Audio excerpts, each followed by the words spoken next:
Hey, Dr. Michael Bowman here. I'm a dual board certified facial plastic surgeon and otolaryngologist, here with a 5-minute breakdown where we take just a few minutes to go through and answer some of the most common questions that come up frequently in my practice.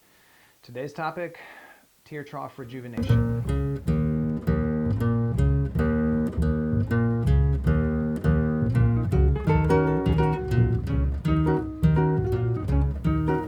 So, tear trough.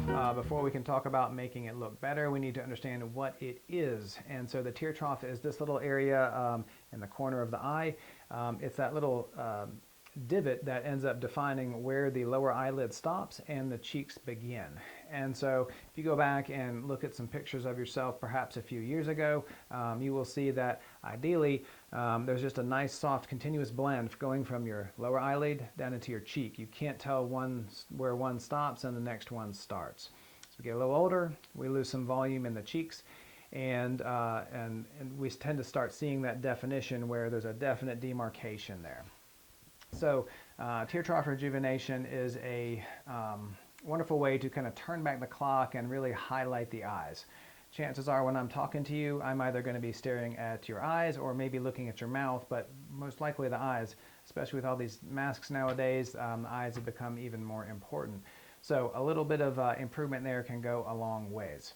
So we use a hyaluronic acid filler to just gently and strategically fill in that little tear trough and just blend away that difference between the lower eyelid and the cheek.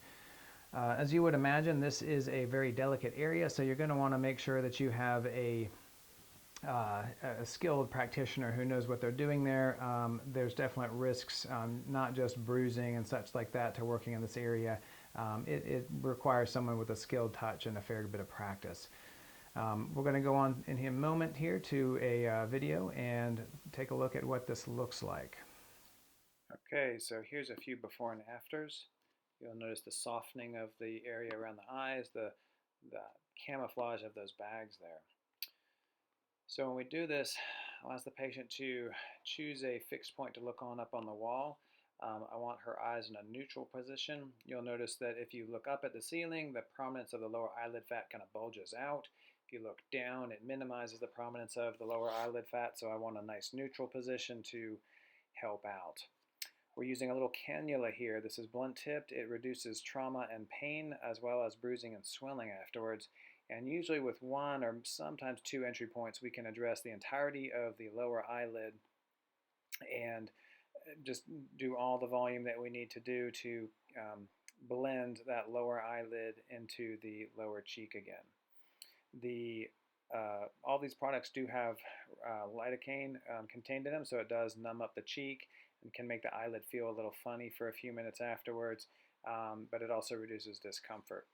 You'll see we sped things up here so you don't have to watch the entirety of the process in real time, but as we move on through, you'll see it's even in real time, it doesn't take too long for a nice even result to just help blend in those cheeks and lower eyelids and create a nice relaxed and full look.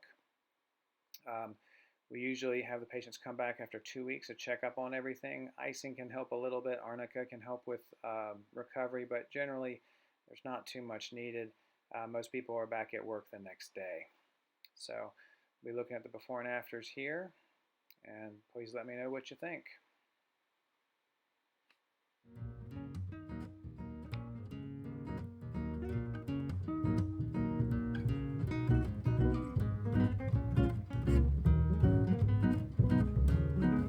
Hey, thanks for watching this video. I appreciate you tuning in. As always, this is a general discussion for educational purposes and should not be meant as specific medical advice. If you have any questions, please fire them at me down below or look for the contact information if you'd like to come in for a consult. Thank you.